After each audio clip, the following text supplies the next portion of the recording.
पावसाळ्यात उद्भवणाऱ्या नैसर्गिक आपत्तींचा प्रभावीपणे सामना करण्यासाठी अमरावती महानगरपालिका सज्ज झाली आहे.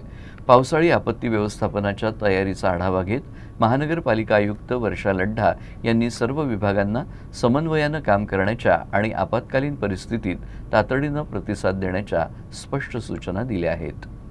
यार हे वाचल्यानं मी सगळ्या अमरावती महानगरपालिकेत आयोजित नैसर्गिक आपत्ती व्यवस्थापन आढावा बैठकीत आयुक्त वर्षा लढ्ढा यांनी पावसाळी परिस्थितीचा सविस्तर आढावा घेतला.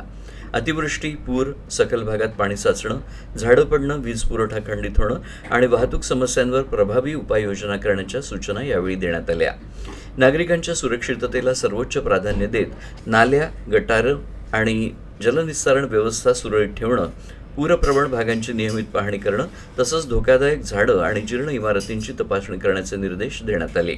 तसंच आपत्कालीन नियंत्रण कक्ष 24 तास कार्यरत ठेवून आवश्यक मनुष्यबळ, यंत्रसामुग्री आणि बचाव साहित्य सज्ज ठेवण्याच्या सूचना देण्यात आल्या. महानगरपालिकेसह सर्व संबंधित शासकीय विभागांनी समन्वयानं काम करून नागरिकांच्या सुरक्षिततेसाठी तत्पर राहावं असं आवाहन आयुक्त वर्षा लढ्ढा यांनी केलं.